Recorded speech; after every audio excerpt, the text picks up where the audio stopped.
Now, buddy, around a month ago, I made a video about this right here. Everybody, my new flight simulator setup, which I use for some flying, fun little streams that always work well. Not even that will work. 902122, only static.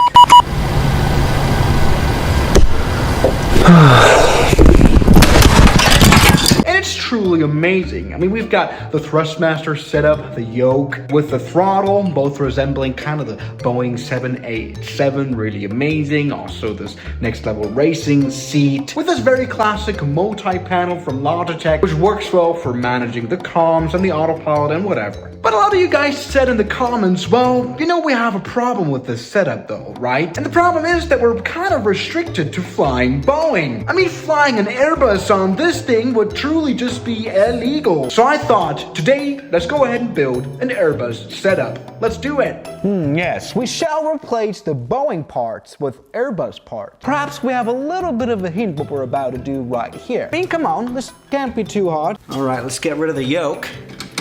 That's how to do that. Also, let's get rid of the throttle right here.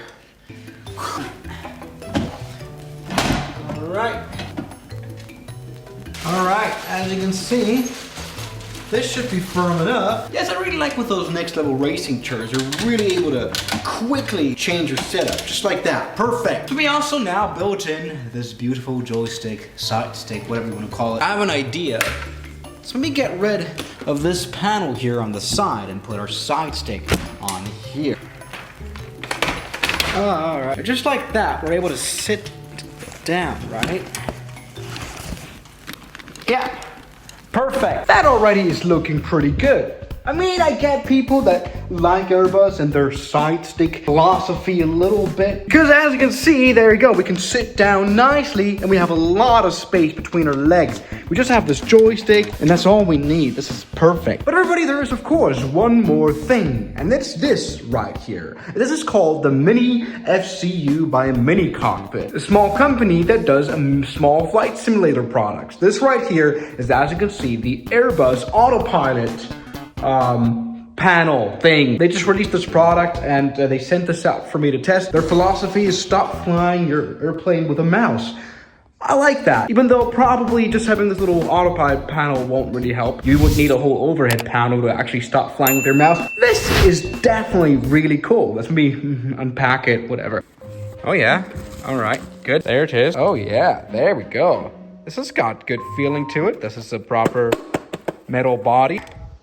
The buttons themselves are made out of plastic, which is okay. It has an alright feeling to it. These are definitely pressable. Also, the buttons work. To the left and the right side, we have some mysterious pin port.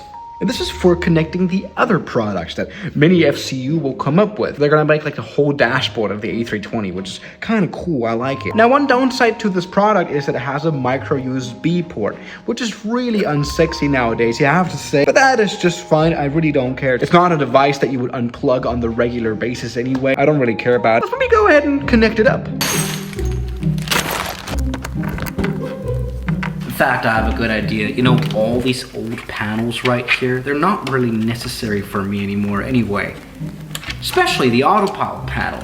This is for autopilot, this is landing gear. I have all that stuff here and the Airbus stuff. And now you can sit down, have your beautiful new Airbus cockpit, the autopilot, and as you can see, also the radio.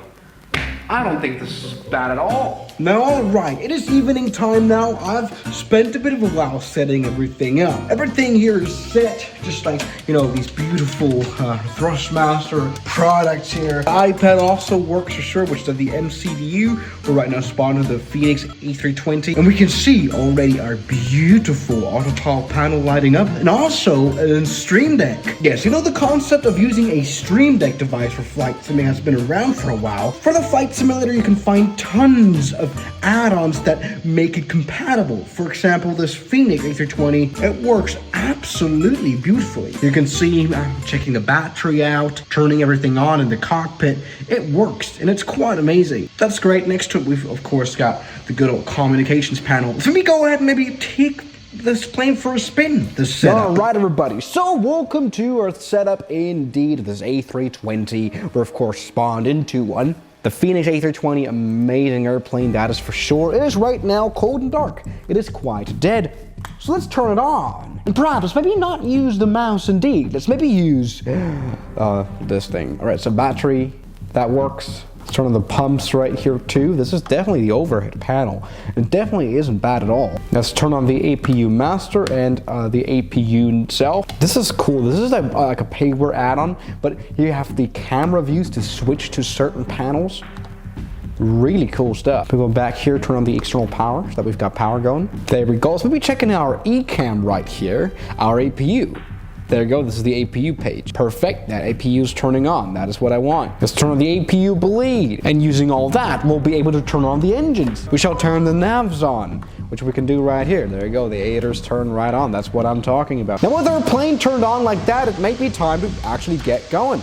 We need to release the parking brake, which we'll of course do on this little thing. Can you see that? There we go. Beautiful rudder pedals, which don't, they're not working.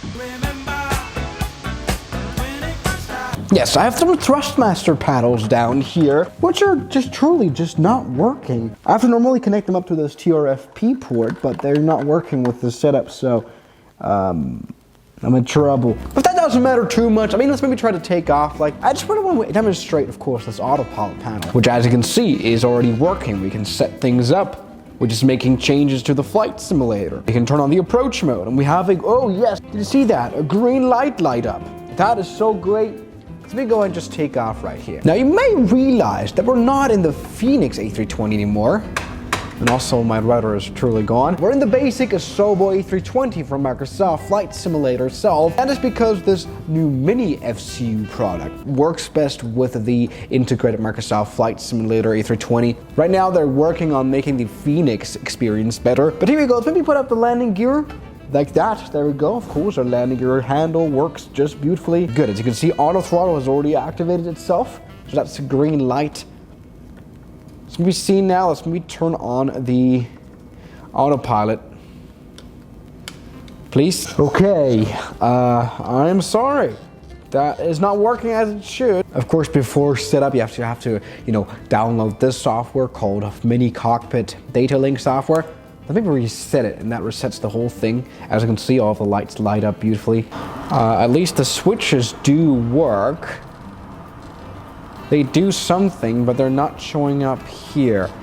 Alright, there might be something wrong with my Microsoft Flight Simulator. It would definitely be wrong to already say, oh, this product sucks based on this. So let's maybe try this using X-Plane. There are quite a few A320 type add-ons that are supported by this new product. X-Plane 12, we've got Flight Factor, whatever it is. It was just released by this small company in Hong Kong called Cockpit for around $99. It is right now just starting to ship out. It's a huge hit. With the important factor being that it has to work. So maybe try to see if we can take off. We can already see, yes, auto throttle is activated. Damn. Cautions on taxiways. Yeah, shut up. Oh god, the rudder still isn't working. All right, come on. All right, just like that. There you go, that's how we do it. There we go, and we're able to gauge a lot of speed.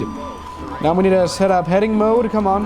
Yes, we can actually do that as well. Yes, it is working. As you can see, we can even set up vertical speed. This is professional flying, but doesn't this look incredibly amazing? I like this. After all, this is supposed to be improved, I think. There we go, it already is starting to work. There we go.